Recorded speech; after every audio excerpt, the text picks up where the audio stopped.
Okay, so let's start on this lecture. So we have been talking about partial differential equations, and particularly we introduced the third type of method we use to solve the PDEs, and that's finite element methods. And by now we have already known that finite element methods starts not with the differential form of the equation, nor does it start with the integral form of the equation. It starts with the weak form. And we have derived one particular weak form for this equation, for the equation, the second derivative of x plus a known function f equal to 0. So that by derivation, if we get the weak form of this equation, well, let me make one thing clear is that when you derive a weak form, you derive a weak form not just from a differential equation, but from a differential equation plus boundary condition. So the particular weak form we derived in the last lecture actually was derived from this differential equation plus the boundary condition of u0 equal to u1 equal to 0. The weak form of that is instead of having this equation in differential form satisfied for all x, the weak form says a different equation, related equation, an integral from 0 to 1 dv dx times du dx. dx has to equal to the integral, again from 0 to 1, v times f dx. So this equation is an integrated equation, so you cannot say that it has to satisfy for all x because x is already integrated. This equation instead has to satisfy for all function v such that v0 equal to v1 equal to 0. Okay, so that's the weak form of this differential equation. There is actually an alternative way to derive this weak form. That's from, so let's say this is from a differential equation. There is another way to derive the weak form, that is from energy minimization.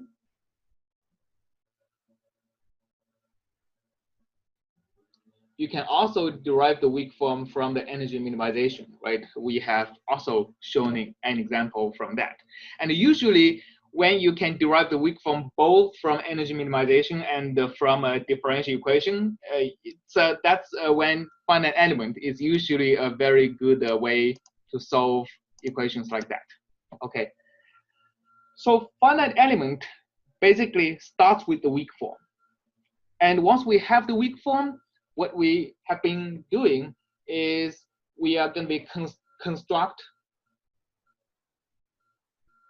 a finite dimensional space, or a constraint space. Let's say a finite dimensional space for both u and for our test function v, okay, such that any u can be represented as a linear combination. Summation goes from 1 to, in our last lecture, n-1 times un times vn. And our v also can be represented using a finitely many parameters, in this case un and vn, times the corresponding basis functions. So these basis functions vn are functions of x as u and v, but the un, oh, not n, ui. These ui's and vi's are actually not functions of x, they are just the n-1 numbers. All right. So we constructed this finite dimensional space. These really are basically by putting additional constraints on u and v. And in our last lecture, the kind of finite dimensional space are basically consists of functions that are continuous and piecewise linear. So these phis are given a bunch of elements that divides the space 0, 1.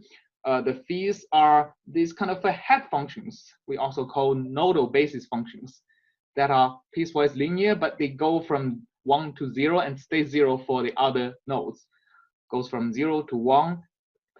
Basically, they take the value of 1 on a particular node, and they take value of 0 on all the other nodes. And they are also continuous and piecewise linear. So these are the basis functions. phi0, which are not contributing to U and V because of boundary conditions, phi1, phi2, phi3, and phi4, which are also not contributing because of the boundary conditions. So today, we are going to be generalizing our method a little bit more to account actually for the boundary conditions. We are going to discuss how finite element is going to treat different boundary conditions.